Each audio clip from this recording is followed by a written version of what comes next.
Hello students, today I am going to tell you about the use of it in English language.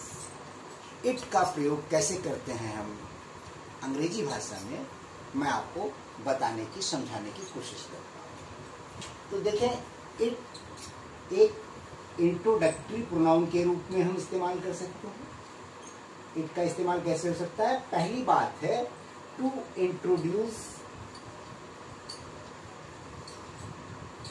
a sentence. It means to begin a sentence. It means to begin a sentence. कैसे? देखिए, it was difficult to find out his address. उसका पता लगाना मुश्किल है। अब अगर आप ऐसे शुरू करते हैं to find out his address was difficult, तो in spoken English it can be considered correct, but exactly it is not correct. Grammatically sentence is not correct. In such cases when we find difficult to get a subject, we can take it as an introductory subject and we can begin the sentence with it. ये तो पहली बात हो गई. The second point is to emphasize. To emphasize, जोर डालने की. पहली बात मैंने क्या बताई थी? To introduce a sentence, to begin a sentence. दूसरी बात मैं क्या बता रहा हूं? To emphasize. जोर डालने के लिए हम इट का इस्तेमाल करते हैं. कैसे? देखिए, it was I who helped you. मैं ही था जिसने तुम्हारी मदद की. आप देखें, जोर देते हैं, मैं ही था जिसने तुम्हारी मदद की. It was I. अब अगर ध्यान से देखें तो बहुत सारे लोग इसको बोलते हैं it was me, it's me, present case के लिए. नहीं, हमेशा इट को जब हम इंट्रोडक्टरी प्रोनाउन यूज करते हैं तो आने वाला जो प्रोनाउन होता है वो हमेशा सब्जेक्ट प्रोनाउन होता है, वो कभी भी ऑब्जेक्ट प्रोनाउन नहीं होता है. और एक बात मैं साफ कर दूं कि मैं आपको स्टैंडर्ड रिटन इंग्लिश सिखा रहा हूं, मैं स्पोकन इंग्लिश नहीं सिखा रहा हूं. ये आपको याद रखना है. इट से जैसे ही हम बिगिन करेंगे किसी सेंटेंस को, तो तुरंत उसके बाद आने वाला जो प्रोनाउन होगा हेल्पिंग वर्ब के बाद, ऑक्सिलरी वर्ब के बाद, वो सब्जेक्टिव केस में होगा. Means to say it can be it is I, it was I, it was they. कभी भी नहीं ऐसे हो सकता कि इट वाज देम. ये हमें याद रखना है. ये सेकेंड पॉइंट हो गया. अब हम तीसरा पॉइंट देखते हैं कि तीसरा पॉइंट क्या है, तीसरा इस्तेमाल कैसे इट का किया जाता है. तीसरा इस्तेमाल इट का है, the third use of it is to introduce a sentence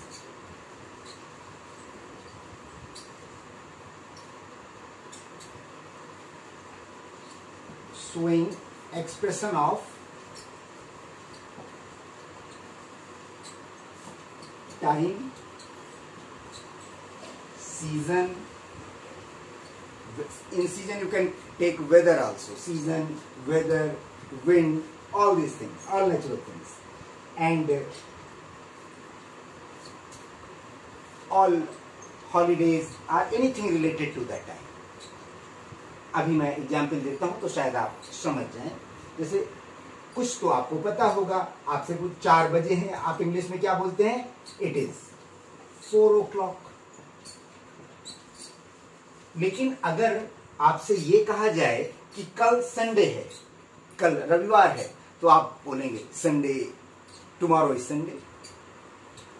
अब आप ये बताएं, जैसे ही आप ये कहते हैं कि टुमारो इज संडे, मैं लिख देता हूं, या आज मैं लिख दूं टुडे इज अ हॉलीडे, आज छुट्टी है, तो आपने कहा टुडे इज अ हॉलीडे. अब आप मुझे ये बताएं, अगर ये टुडे नाम की चीज हॉलीडे है तो फिर कभी भी टुडे मंडे नहीं होगा, टुडे वर्किंग डे नहीं होगा, टुडे कुछ और नहीं होगा। जैसे मैंने कहा हरी इज अ बॉय, तो ऐसे थोड़ी है कि थोड़ी देर बाद हम बोलेंगे हरी इज अ गर्ल, क्योंकि ये वर्ब की बी फॉर्म है। Is, am, are, was were, will be, shall be, these are the be form of the verb. ये किसी चीज का होना या ना होना दिखाने के लिए प्रयोग की जाती हैं। तो इसका इस्तेमाल इस तरह से गलत है। हमें इस तरह के एक्सप्रेशन को एक्सप्रेस करने के लिए इट का इस्तेमाल करना चाहिए। और हम कैसे कहेंगे इसको correctly? It is a holiday today, या जो एग्जाम्पल मैंने पहले लिखा रब कर दिया था, it will be a holiday tomorrow, it will be Sunday tomorrow. तो किसी भी प्रकार के टाइम को इंट्रोड्यूस करने के लिए इसका ये मतलब नहीं है कि घड़ी में कितने बजे, किसी भी प्रकार के टाइम को यूज करने के लिए हम इसे इस्तेमाल करते हैं।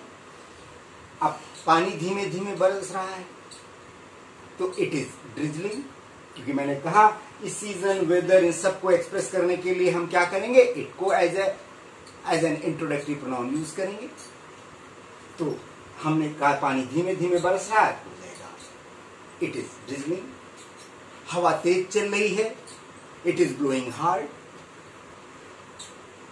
और चौथा पॉइंट उसका ये है, इट को इस्तेमाल करने के लिए हम चौथे पॉइंट पर निगाह डालें तो चौथा पॉइंट क्या हो सकता है या क्या होता है?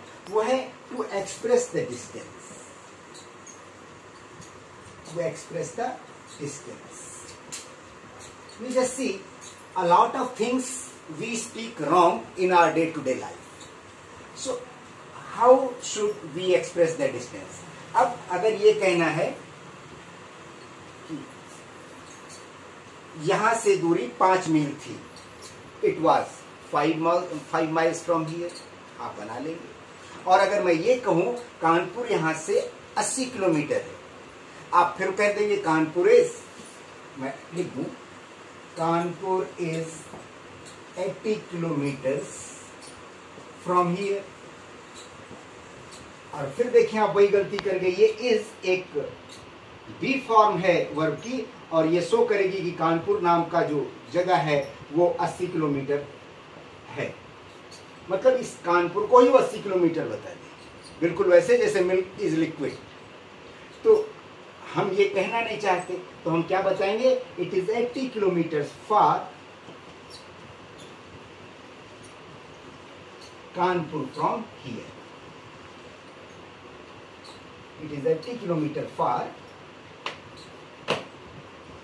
Kanpur from here. Now you can use it in the smaller sense. अगर मैं ये कहूं अलीगंज यहां से 1 किलोमीटर है, तो अलीगंज इज 1 किलोमीटर नहीं, it is 1 kilometre Aliganj from here. I think कि all the 4 points you must have understood well how we use it. Okay, so thank you.